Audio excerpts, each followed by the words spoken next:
ఏ అమ్మ దుబాయ్ అవుతుందిరా నాయన. ఫ్రీ వాటర్ అయిందిరా దుబాయ్లో. బా వేడిగా ఉన్నాయి రాత్రి కూడా. మామా నాది విజిట్ వీసా రా, అది ఎక్స్పైరీ అవుతుంది ఎట్లా మామ? విజిట్ వీసానా? ఆ, విజిట్ వీసా గురించి చెప్తారా నీకు? విజిట్ వీసాలు అంతకుముందు ఉన్నట్టు లేవురా నాయన, బాగా కష్టం అయిపోయింది. ఇప్పుడైతే అసలు 3 months విజిట్ వీసానే ఉండట్లేదు, 2 months 1 month ఉంటుంది. అండ్ 2 months కూడా రెన్యువల్ చేసుకోవాలంటే చాలా కష్టం అవుతుంది, బాగా రెస్ట్రిక్షన్స్ పెట్టిరు.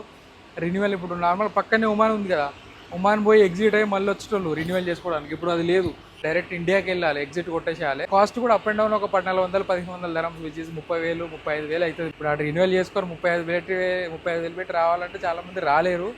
అండ్ ఫైన్స్ కూడా ఉంటాయి ఓవర్ స్టే చేస్తే నీకు.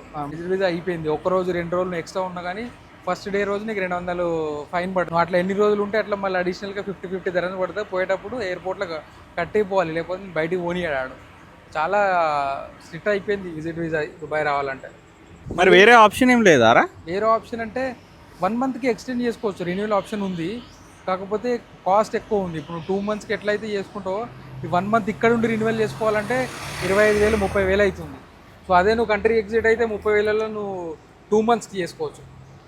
ఏదైనా ఏజెన్సీ చెప్పొచ్చు కదరా? ఏజెన్సీ గుంజి కొడతా. ఏజెన్సీ అంటే మనకు డిపాజిట్ అంటాడు, 1000 dirhams డిపాజిట్ పెట్టాలంటాడు. నీకు ఈ అయ్యే 1500 కాకుండా మళ్ళీ 1000 dirhams పెట్టాలి, 2500 అంటే 55,000. కథర ఆయన పెద్ద లొల్లి. దుబాయ్ అవుతుంది, ఇక్కడ వేడిగా ఉన్నాయి, లోపల ఏదైనా చూస్తాయి ఇక.